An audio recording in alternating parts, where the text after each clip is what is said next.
queue.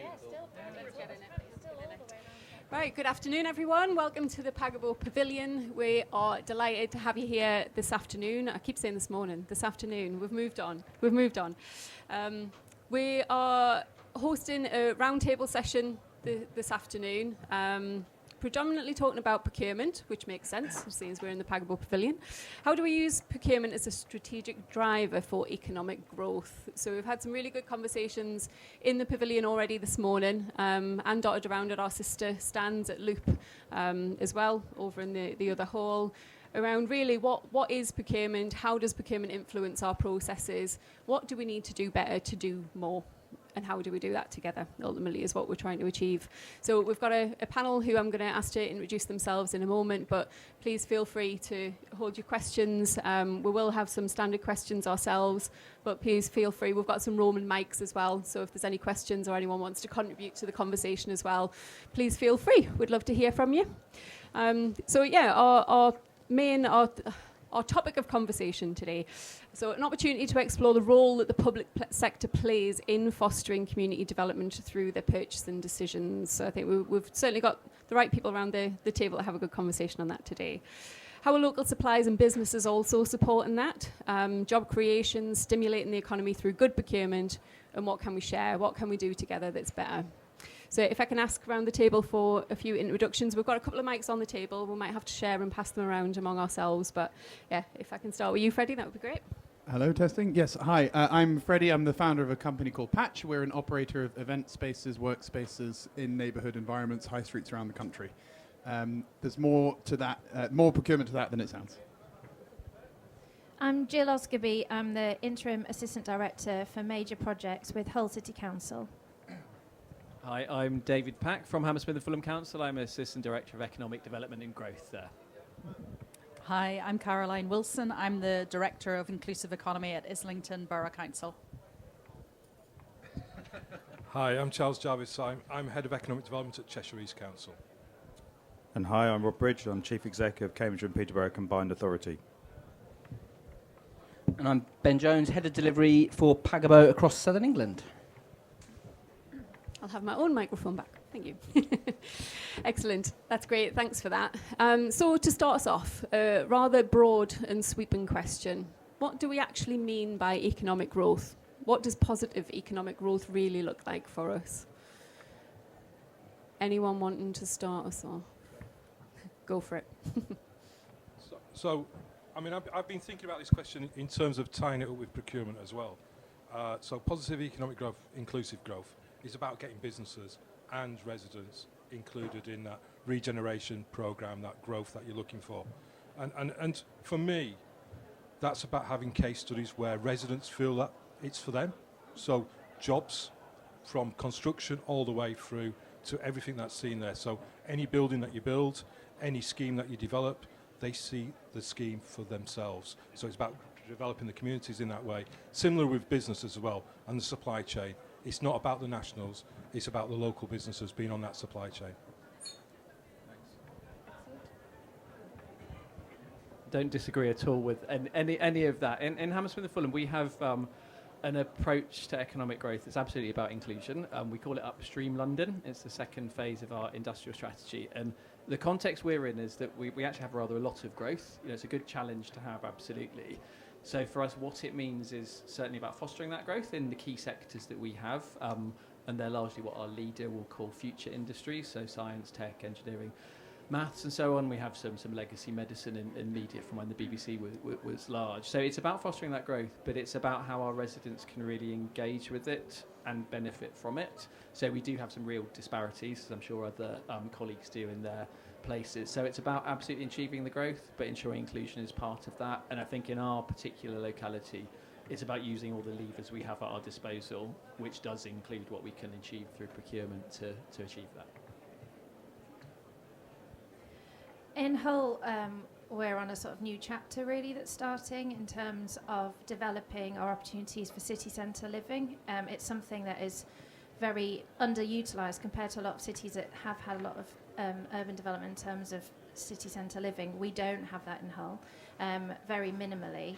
And so it's working with communities to actually see the city centre as somewhere that they want to live, and then setting that vision to be able to then develop partnerships with development partners, which again is something quite new for Hull in terms of we don't attract many large-scale developers to the city. It's something that we actually have done now with Muse, but that's probably where a lot of other cities have been working with large-scale developers for many decades. We haven't really been, and we've relied a lot on smaller-scale local developers to bring development sites forward. So for us, it's quite a new chapter and a new experience for us going forward in terms of getting large-scale, national and development partners interested in Hull itself. Excellent, thank you. Do you think, where we're talking about economic growth there, we're talking a lot about what our residents want. It's very people orientated, which makes complete sense. Could it possibly be anything else, really? But is it as simple as that? How do we really harness that? How do we understand it? Is it just a case? Is it really simply engaging? Is it speaking to people? Is there something more than that? Is there a data gap? How do we really define what that is with the resources that we've got within local authorities, which is quite stretched? How do we go about that? Has anyone got any good examples of where that has actually worked really well? I suppose my mantra always in Islington is it's my team's job to make it as easy as possible for business to do the right thing with the right people in the right place. And it's not business's job to kind of know where to find underserved communities.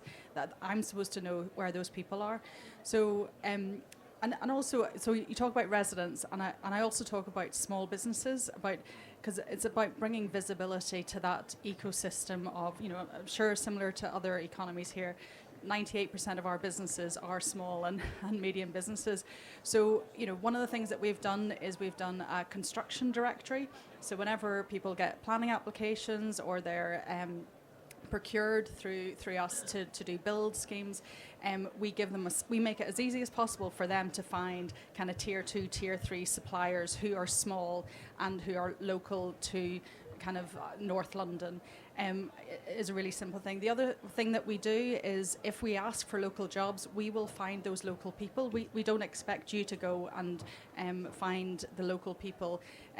We will ask you to bring the opportunity, and we have a pipeline of people who are ready. So those are kind of two practical examples about in terms of making residents visible and making local businesses visible. We also facilitate lots of things into schools.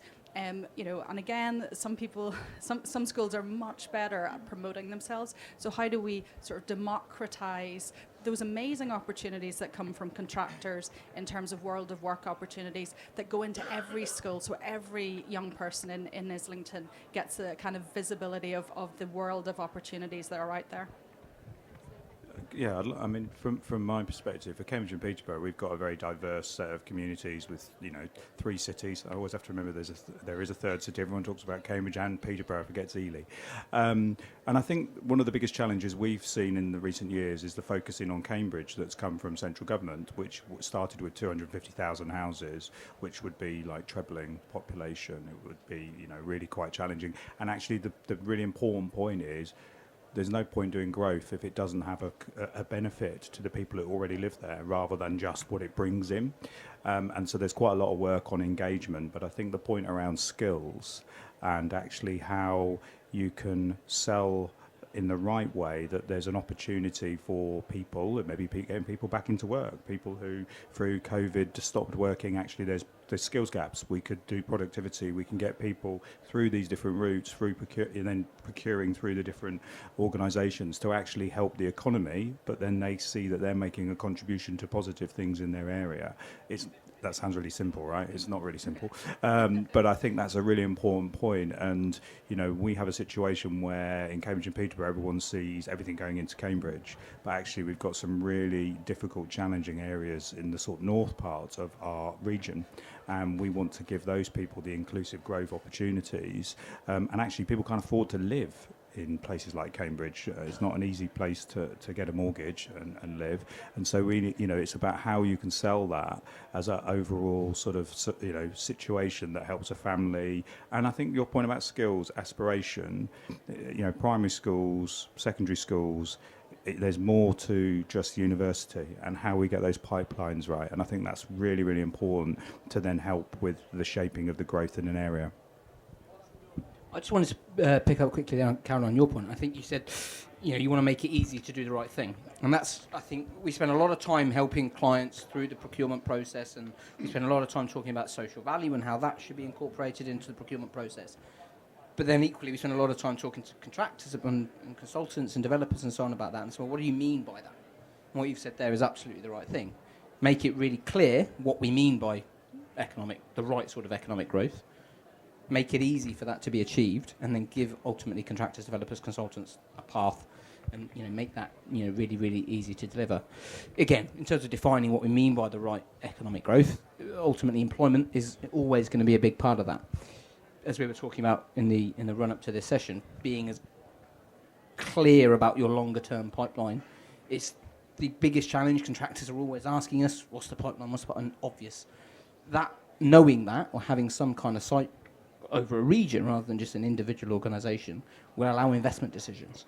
That's going to drive employment. That's going to drive economic growth. I mean, on that point, obviously, all mayoral combined authorities are producing local growth plans, and they will have investment pipelines in them. They should all be getting published some point in the summer. And therefore, there's certainty of investment propositions for an area that lead to all different types of businesses and organisations being able to procure. But I think the other thing we talked about, I think one of the challenges back to how do you get local businesses and your SMEs, we'll all get the feedback that procurement processes, certainly public sector procurement processes, take a lot of time and effort, and the big companies have teams and people doing that, which is fair enough. Some of the SMEs really struggle with it, so they won't bother. And so there's a whole point about how do we make that easier and obviously comply with everything we need to comply, but actually then ensure that we can be awarding contracts. I mean, we've done loads of bus contracts recently where I am, and obviously the big players win easily, but actually we've been trying to promote getting some of the smaller operators that have been going for years in our place. But that's really, really difficult because obviously the big companies do have the teams that can get on and do stuff. So something about how we, as a whole country, address that challenge to help the SMEs grow and take those opportunities.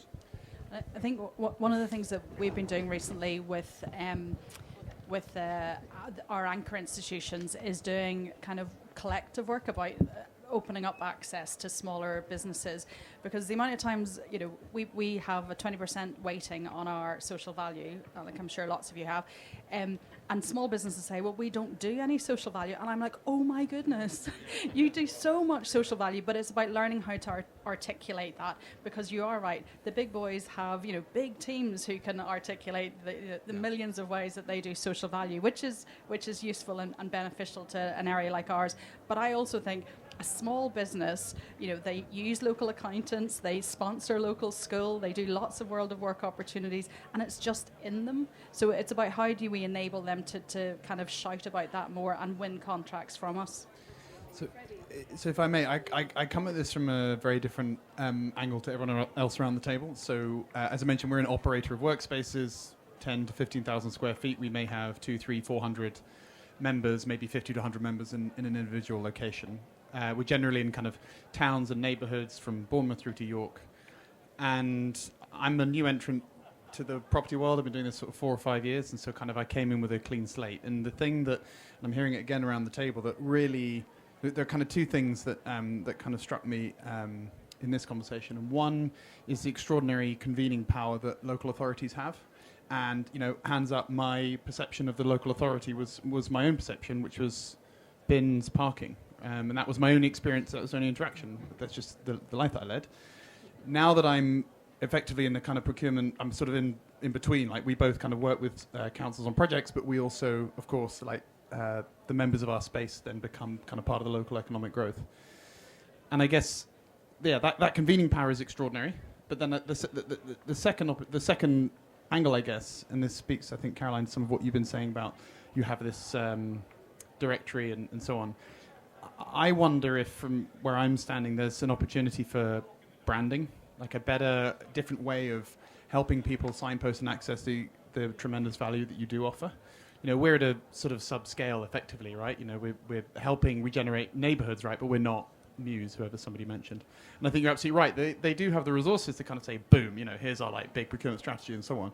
But, we all know that the backbone of the UK economy is SMEs, right? So even though we as one operator are subscale, we might be hosting 50, 60, 70 businesses, right? So I think to me the challenge is because I feel like I'm a tremendous beneficiary. I feel like I've just kind of discovered all these wonderful people who want to help on all these various different ways. But it does require like translation and navigation. So I think there's a branding opportunity to help create that front door a bit more visibly for people at that scale. I think that convening element is really, really vital. Local authorities have hundreds of millions of pounds to spend in the local economy, and that's one element. But it's also about making it simple and keeping it simple for businesses and for residents. So if you're an investor, you're coming into Cheshire East, we're having a step change in terms of how we keep that simple. So it's actually understanding the curriculum of the local colleges and their timetable in terms of day release, etc. How it operates. So if we want construction workers, what type of construction workers are going through the skills programme there at the college? When are they going to be released? When can they access sites? And how do they work on those sites? So it's very similar to what Karen was saying in terms of that planning portal and adding value to the planning portal by having businesses there. We've got to do exactly the same with local residents and skills and employability. Because if we do that, we're creating that social value. We're making it easier for not just 20%. We should be getting 30 or 40% out of it because we're going to make it a lot easier for people. I think if I could add on that point, and I think you're absolutely right, the making it easy to work with local authorities, whether it be from resident or small business perspective. I think the reality is, and to Caroline's point about construction directories and so on, we have something similar. It's not always that simple, actually, so we can simplify it in so much as we can, but it's actually really tricky to sell into local government for all sorts of good reasons. So there's almost an education piece as well, which we do some of that with our potential suppliers, market engagement, market warming, but there is also a limit to how simple we can make it. We absolutely have to do that with residents, no question. I think with small business, there's almost a kind of coaching and almost taking them through the process because it's not simple, but it needs to be simplified. So there's a role to the convening point there, certainly. Absolutely. I think that nice segue into the second question there, which hopefully we've got enough evidence behind us to say that it's really not very simple. But how do we, within procurement, so we've got this world of opportunity, haven't we? It's been created within our regions and our respective authority areas. Is procurement actually an enabler to this? It should be. I think, would anyone in the room disagree with that? I'm not too sure. But procurement should be an enabler to this growth, to everything that we want to be achieving within our areas. But is it deemed as an enabler? Is it a blocker? What are the blockages that we're stumbling across? It seems like we come up with a lot of problems, don't we, Ben? We do. Yes, and I could talk how do a while. how do we get over these? How do we turn blockers as they're seemed? There's certainly a lot of blockers that are presented by small businesses who, I think if we were having this conversation with a lot of small businesses around the table, there would be any amount of blockers that procurement poses to small businesses as they see it and how they put themselves across, social value being a main one. How do they understand that they are social value in themselves is overcoming the barriers as much as anything else? But how do we get rid of some of these blockers? How do we make it how do we turn procurement solely into an opportunity for people in our regions? Well, to answer your question, we absolutely see procurement as a driver for inclusive growth. I mean, that's not a question for us. We've been on that journey for about 10 years.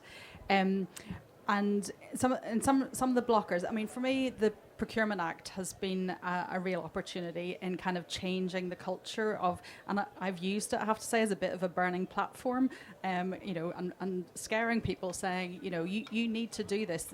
All the rules are changing. This is not old school procurement. So for me, that's been a massive opportunity in really kind of getting into the buying culture of the council and really looking at and re-engaging that conversation about this is about supporting small and medium enterprises. It's about supporting diverse-owned businesses. It's about supporting those businesses that give back into communities. So for me, that Procurement Act has been a great opportunity in doing that. The other bit that we've done is around some of the work that I do is around supporting incubation and innovation programs and kind of connecting that to need. So obviously retrofitting is a huge part of our agenda as a council. And how do we support new ideas in that space? But then how do we support them to be bought by my housing colleagues?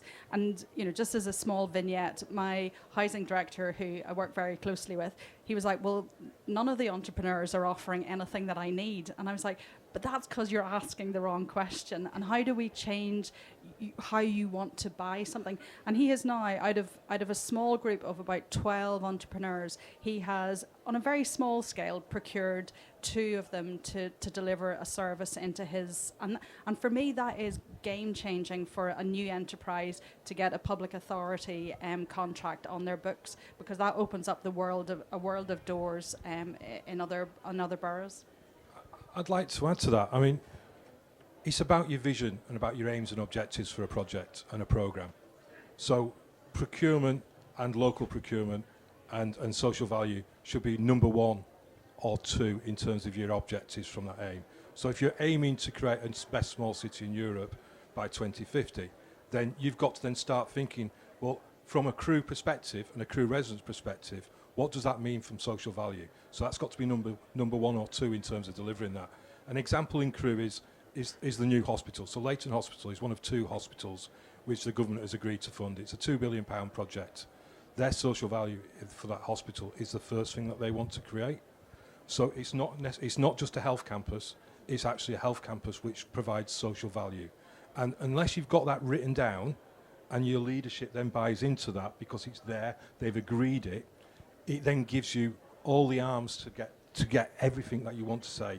So, you know, there's 78 different doors that are used in the NHS. Why? Why can't they just be 2? and why can't those doors then just be built in crew? And it's those sorts of objectives and activities that we've got to start thinking about and taking it forward in that way. I think some of it, as well as with the change in procurement approach, is being able to have more dialogue. I think we were very much focused on the tender portal and everything going in and out of a tender portal. And there's no human element to it.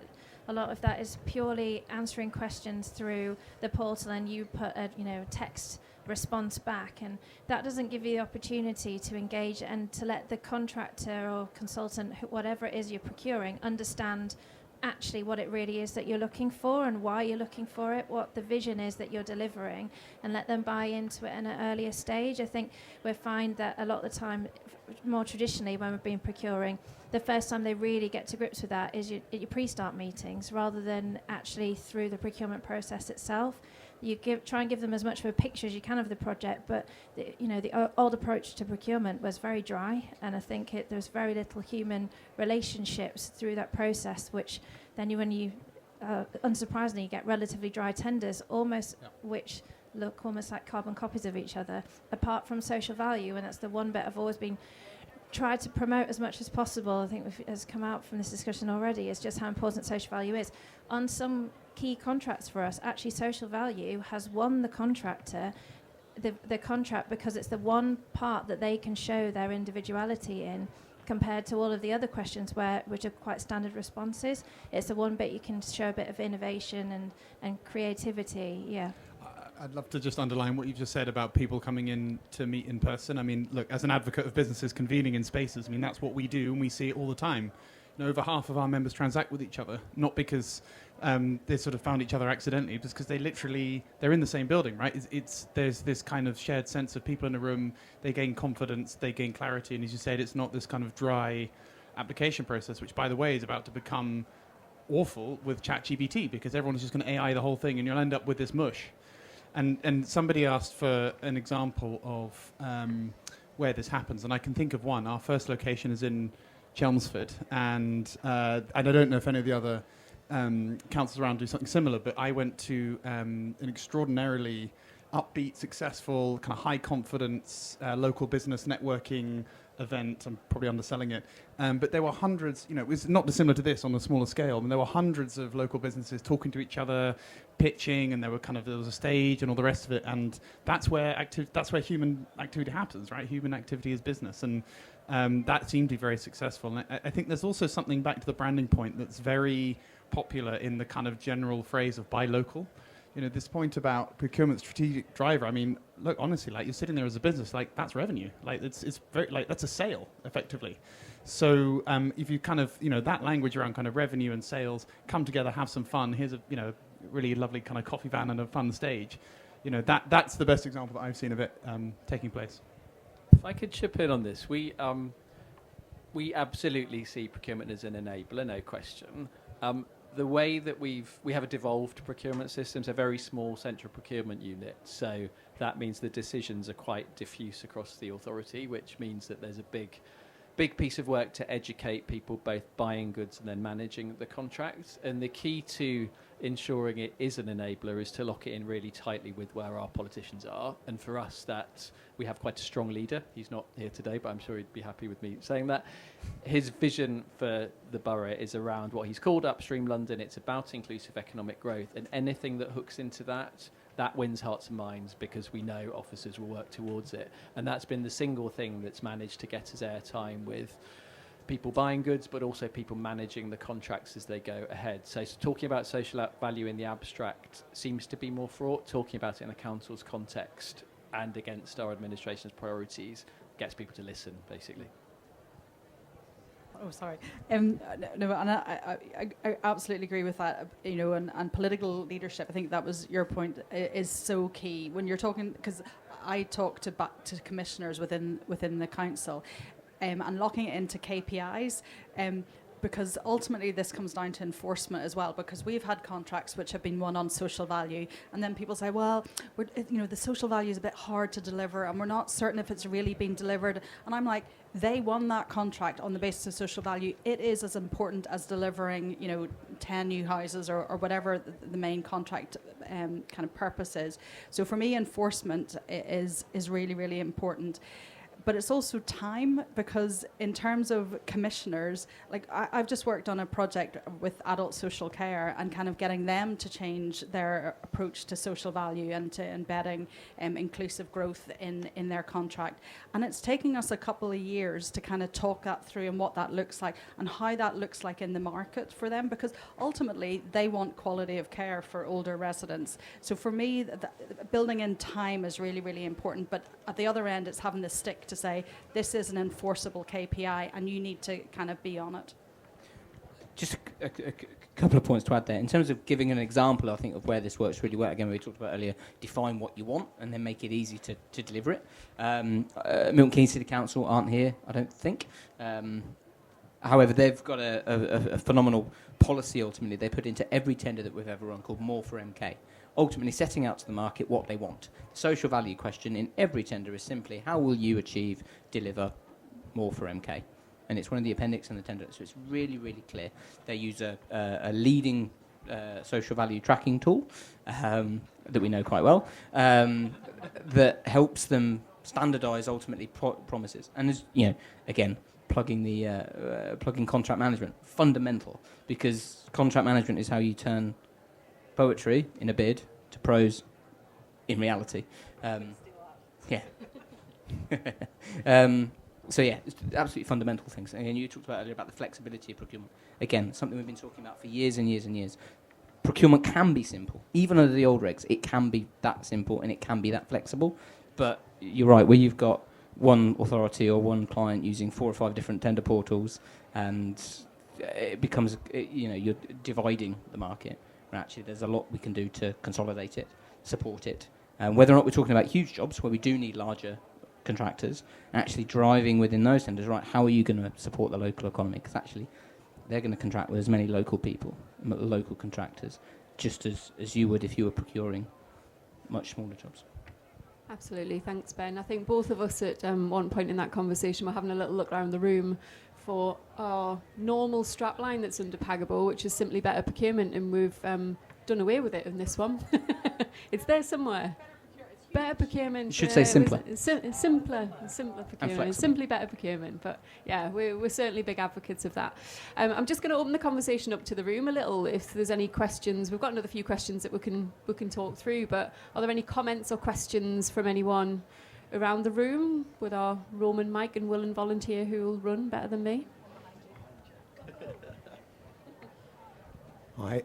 I should confess I know one or two of you on the table. You may not recognise me, but I'm Julian Batson, work with Barclays. One or two of you are clients of ours. My question is how and if you attribute social value to something additional that will come as a consequence of awarding a contract versus measuring what's done by that prospective contractor already as a good egg in your communities. How do you differentiate that, and what do you see as the pluses and minuses of whichever route you go down? Good question. Go. I don't have a full answer, but a couple of examples. We, as I mentioned, we have quite a disparate and diffuse procurement system, particularly with commissioners in children's and adult social care. More often than not, we move towards what is being bought in itself inherently delivers social value, and we capture it in that way. It gets a bit knotty because quite often there are also really quick wins, easy, low-hanging fruit for additional social value. So we have a bit of a mixed model there. Generally speaking, for goods and services that might not inherently be within the social value space, we would default quite strictly to the added value. In fact, in our sourcing strategy, we talk about added value quite deliberately so that we're clear that it is, for the most part, additional and above and beyond what the service itself is. But there are exemptions where there's a really strong case to be met. But it's a mixed model for us. I think that's a fantastic question. My response is good today, but it's bad tomorrow. So therefore, what if they're doing well today? I want more from them tomorrow, and that's how you judge it. So you know that you develop a relationship, you procure it, you've got a contract in place, but if they've been established and are established in that local economy, they should know how to drive it faster and harder, and that's what my expectations would be. Excellent, thank you. Any more? You start staring at people now. No, cool. We'll finish off with... we've got one. I suppose it's a question for all of you. What enablers do you think and additional tools you could have to improve social value delivery, both for local authorities as commissioners, but also for organisations that are then bidding into councils? I know from experience there are a lot of barriers around things such as Section 106, which is far too stringent, and a lot of the targets will never be met. But there are organisations that will be willing to deliver against those, but again, they're not able to capture that. It goes on from the Barclays question. Some of that activity isn't captured.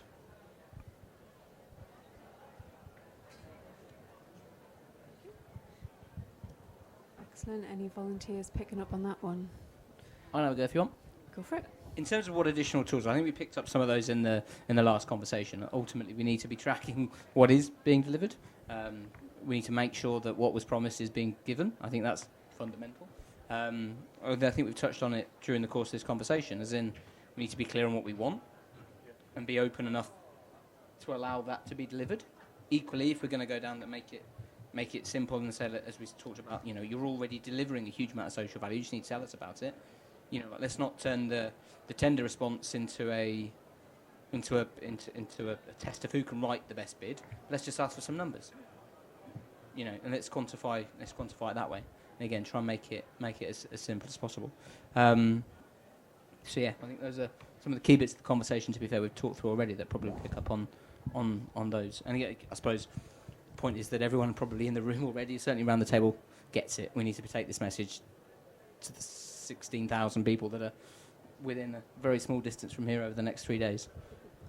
I think for me it's becoming part of the process as well, not just leaving it to the contractor. If it is a capital build, that actually it becomes part of our monthly contract meetings, that social value monitoring happens, and if there's something that they're struggling to deliver, how can we as a council then enable that and help put them in touch with colleagues that might be, whether it be adult skills or, schools and development side of things, that we're enabling them to meet those social values targets rather than just expecting it to be an arbitrary figure that they individually meet. I think also we do have a problem that if you've got a lot of development happening all at one time, sometimes a lot of competition. For example, Hull College is one organisation. There's only so many apprentices going through on so many courses at one time, and so having some flexibility as well, that if we've maxed out on bricklaying, what else can we do to help another contractor that's then struggling to get those social value outputs? How can we do it in a different way? And then that's creating networks with other organisations across the city to support that. So I think it does need to be a part. If you've set those social values, you should be part of helping them achieve them as well. I think the biggest barrier is not taking it seriously enough, and therefore not putting the effort in. I think I'm responsible for that. I don't think I put enough effort into this. But, actually, you've got to have the research, you've got to have the intelligence, and you've got to put in the legwork, both from a pre-procurement process, so SMEs, bringing them along, understanding what the process is, not the types of answers, but what is expected and what will be judged as this, in providing definitions. But in terms then of officers, it's been really clear what the gap is and what you're trying to create out of that gap, and how you build up and build up and build up. So I think it's your research and intelligence and moving it forwards in that way. So I think knowing your council and kind of, it doesn't take a lot of, to work out what the 5 missions are of Islington Council, and very much aligning it with that. And finding a contact, and so it's part of my job to go out and meet business and make it us as a gateway to it, because I have employment services who will recruit for you. You do not have to kind of go and find the local people in the local community centre. So for me, it's about how can you use the resources within a council to enable the delivery of your social value. And that is on us to make us more visible, as opposed to just the commissioning. I think there's something really powerful about storytelling. So there is about the KPIs and the big numbers. So, I run an affordable workspace portfolio. We have the big number of 3.8 million that we've delivered in social value in Islington over the last 3 years. But actually, it's about the stories of the small businesses that you've incubated below that, and the lives that you have changed.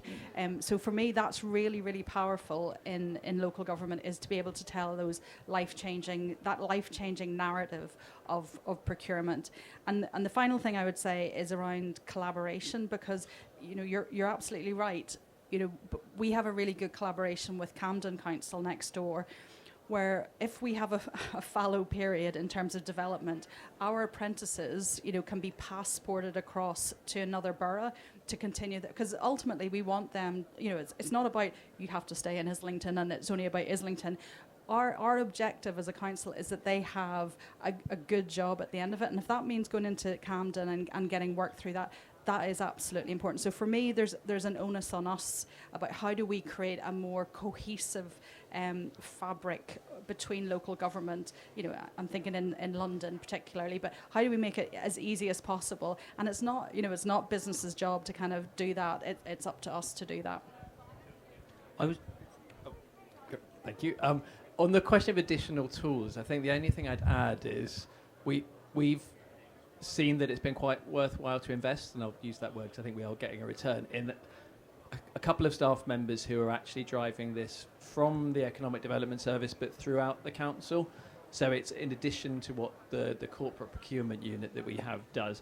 And that's largely focused on education, in quotes, and awareness raising. So commissioners that are really busy with just trying to buy stuff with massive tensions around budget can be helped to secure some kind of social value, but in a way they can't be expected reasonably to do that without some support and guidance. So that's really starting to bear fruit for us. So it has been a worthwhile approach. So I think that's an additional tool that we found useful.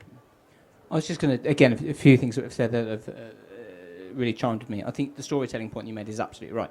The number of projects we've been involved in where we've seen the number of, we see a lot of statistics around NEAT and the reduction in NEAT. Actually, numbers fantastic. The kids' names is the exciting bit, because you see so-and-so and you see them at events and stuff like that. And you also stole my thunder, to be fair, because I noticed no one had talked about collaboration yet, and it didn't feel like an event at a conference if someone hadn't mentioned that. We were on a session this morning, we talked about one public estate and how actually it's not just local government with local government, but it's local government with NHS, with college, with education, with universities, with transport hubs, linking that all together and going back to that sort of more for MK idea that I talked about earlier.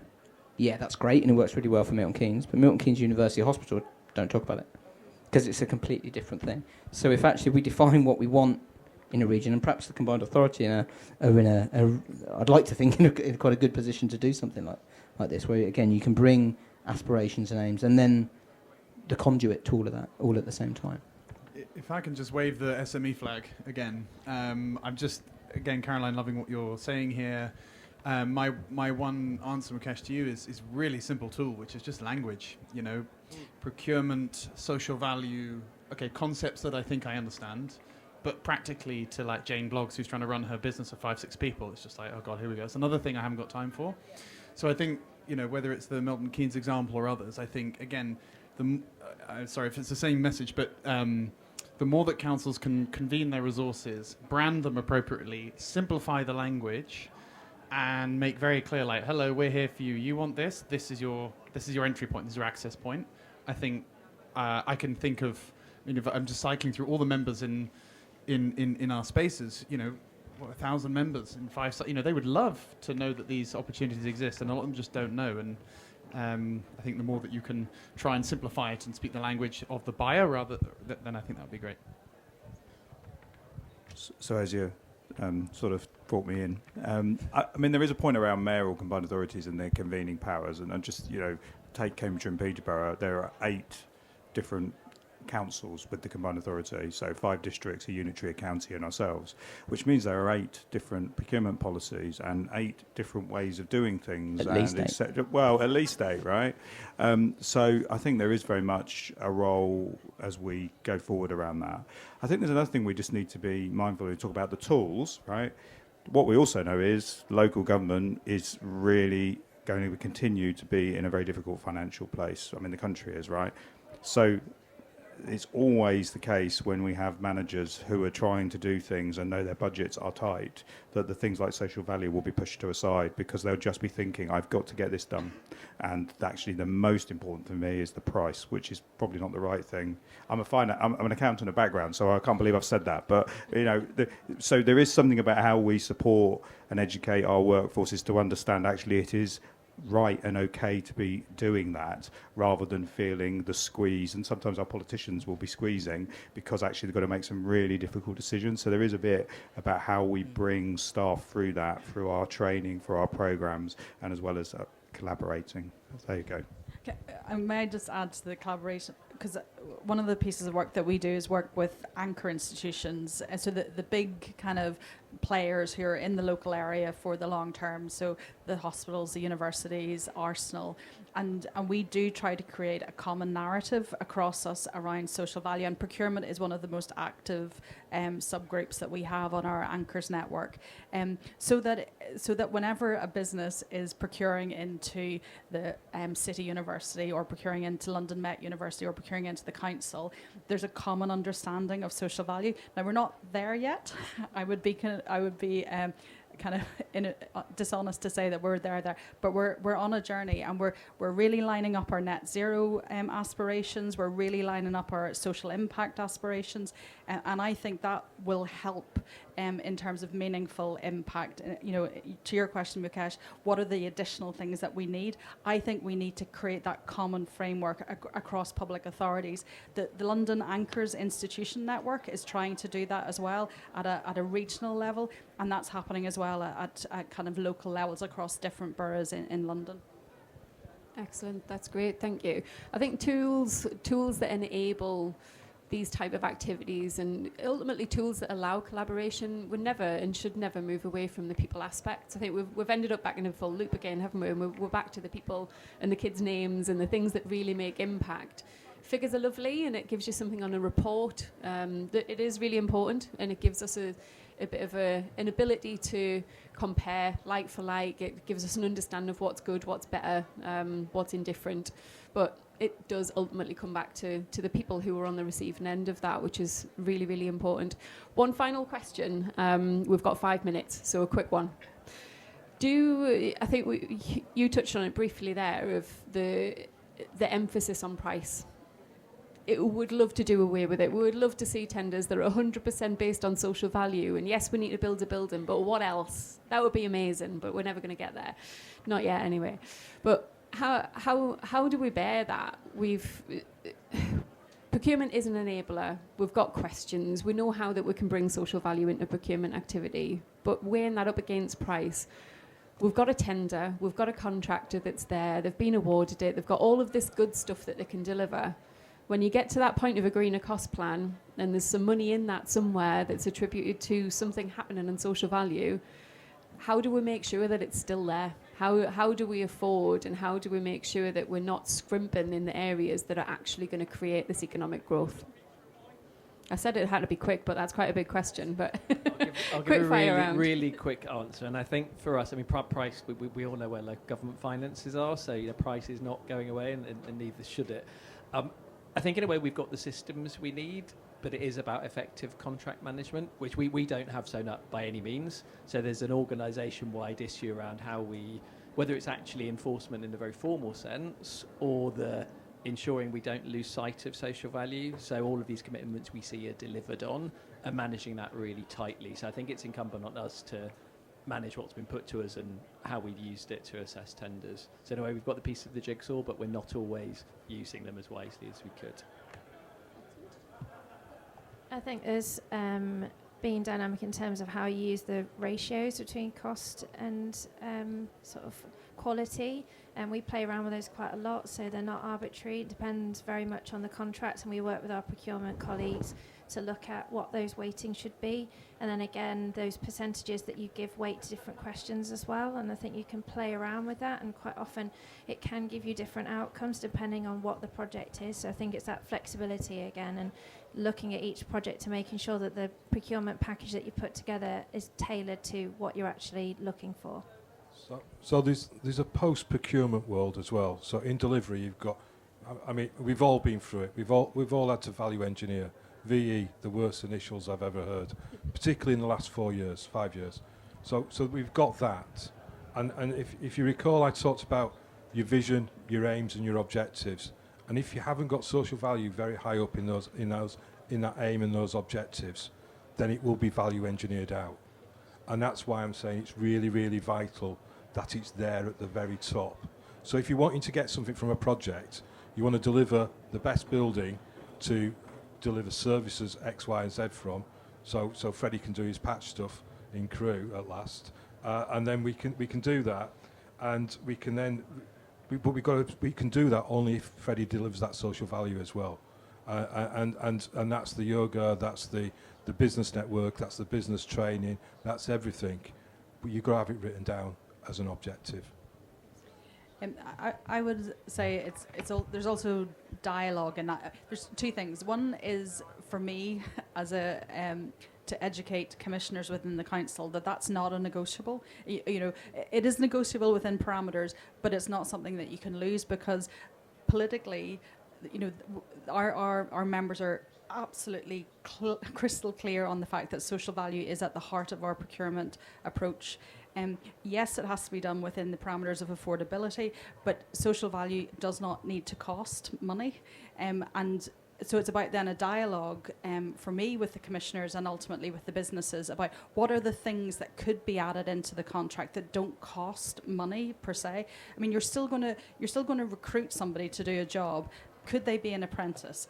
Could my service give pastoral support to that apprentice to make sure that they stay the distance?